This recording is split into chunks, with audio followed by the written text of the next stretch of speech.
Ceylan evi, Ceylan.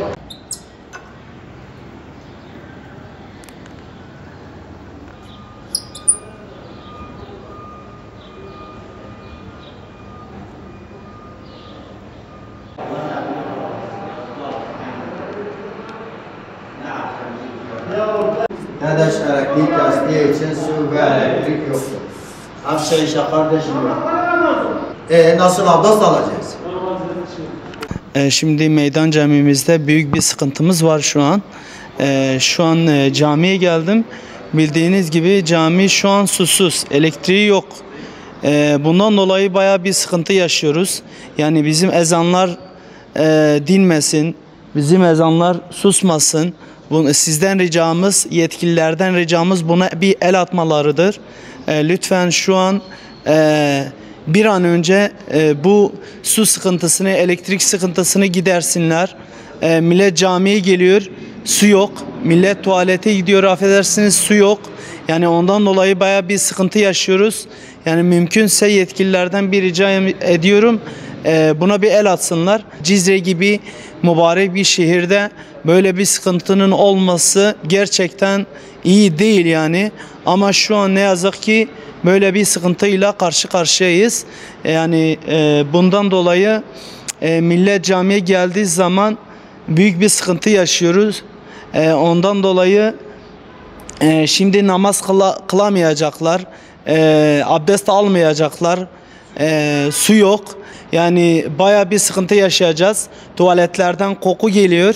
Yani bu da çevre içinde, bizler için de, hepimiz için de çok hassas bir konudur. Lütfen yetkililerden bir rica ediyorum. Buna bir el atsınlar. Şu an Cizre'de 8 tane caminin elektriği kesilmiş. Müftülük de dahil buna.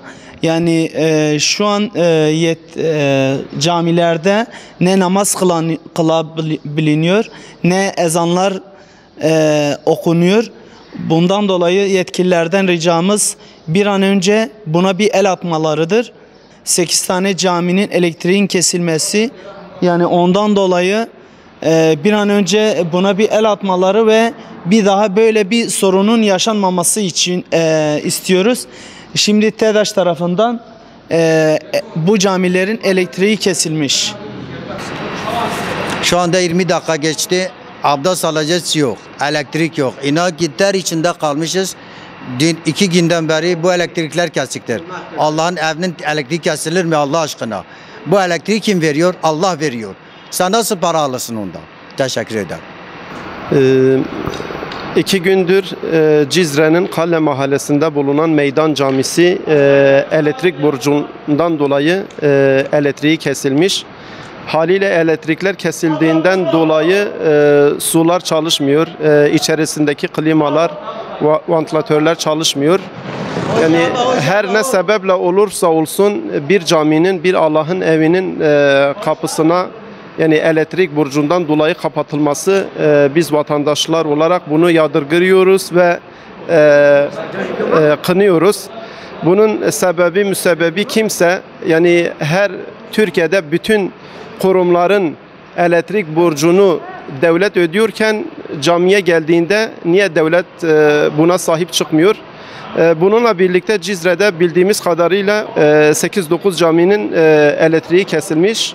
Biz vatandaşlar olarak şu an camiye gelmişiz.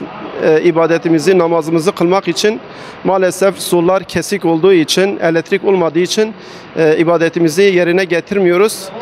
Yani bunda ki tüm yani suçlu olan kimse, yani hemen bunun vatandaşlarımızın bu mağduriyetinin aniden giderilmesini istiyoruz. Ayrıca şunu da eklemek istiyoruz. Yani duyduğumuz kadarıyla şu an Cizre'de bir Melaye Cezeri'nin heykeli yapılacak ve buna milyarlarca para harcanıyor.